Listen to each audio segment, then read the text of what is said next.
कुरान शरीफ का पहला लफ्ज है पढ़ो। कितनी खूबसूरत बात है। लेकिन 2011 के सेंसस के अनुसार अशिक्षित लोगों में मुसलमानों का प्रतिशत सबसे ज्यादा है।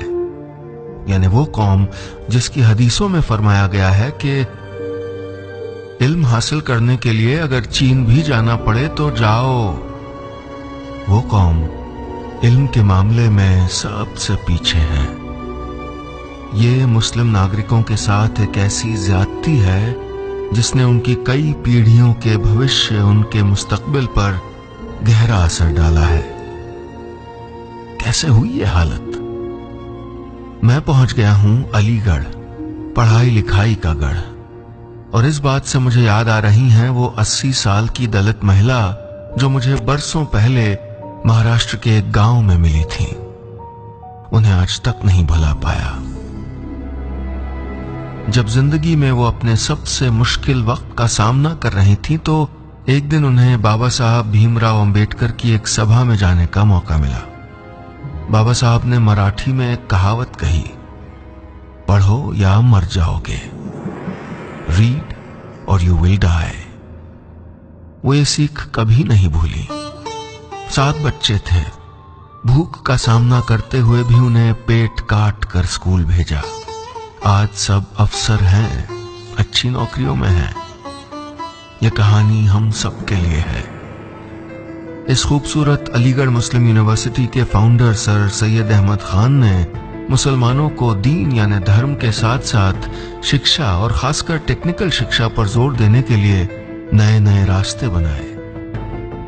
धार्मिक होने से ही पिछड़े थोड़े हो जाते हैं हम। हमारी सोच हमें पिछड़ा बनाती है। 5 बार नमाज पढ़ने वाला या जनेऊ धारण करने वाला और रोज सुबह शाम मंदिर जाने वाला क्या एस्ट्रोफिजिसिस्ट नहीं हो सकता? और नहीं होता क्या?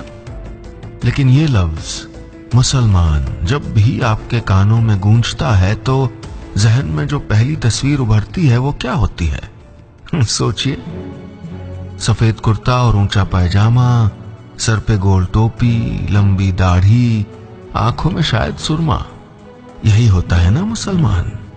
वो जो बिरयानी खाने खिलाने का शौकीन होता है, जिसके घर के दरवाजे पर हमेशा 786 लिखा होता है, जो घर पर जालीदार बनियान पहनता है, आवा मियां कह के बात करता है, गोश्त की दुकानों की भीड़ में दिखता है और हाँ, कट्टर जरूर होता है। एक लंबे अरसे से मुसलमानों को इसी झूठी इमेज में कैद किया गया है। टीवी, सिनेमा, रंगमंच या किस्से कहानियों में मुसलमानों की यही दुनिया दिखाई गई है जो एक फरेब है, एक धोखा है, झूठ है। लेकिन दुनिया तो इसी नजर से मुसलमानों को देखती है। सियासत यानी पॉलिटिक्स इसी नजर से मुसलमानों को देखती है। मुसलमानों के रहनुमा खुद इसी नजर से मुसलमानों को देखते हैं। और अफसोस की बात यह है कि आहिस्ता आहिस्ता मुसलमानों का बड़ा तबका खुद भी इन्हीं मुद्दों को अपने असल मुद्दे समझने लगा है और अब उसी बुनियाद पे वोट करता है। हज सब्सिडी हटाए जाने पर वो अपनी बात रखता है, लेकिन वो अपने रहनुमाओं से ये नहीं पूछता कि आज भी 31% मुसलमान गरीबी की रेखा के नीचे क्यों हैं। वो किसी दूर देश में हो रहे मुसलमानों पर जुल्म के लिए सड़कों पर आ तो जाता है, लेकिन हुकूमत से ये पूछना जरूरी नहीं समझता कि यहाँ हिंदुस्तान में क्यों 25% मुसलमान बच्चे या तो कभी स्कूल जा ही नहीं पाए या उनको पढ़ाई बीच में छोड़नी पड़ी। वो रेलगाड़ी में सामने बैठे शख्स से कौम के खिलाफ हो रही साजिश पर घंटों तर्क वितर्क तो कर लेता है, लेकिन इस बारे में बात करना उसे पसंद नहीं है कि भारतीय रेलवे में मुसलमान कर्मचारियों की तादाद महज 4.5% क्यों है।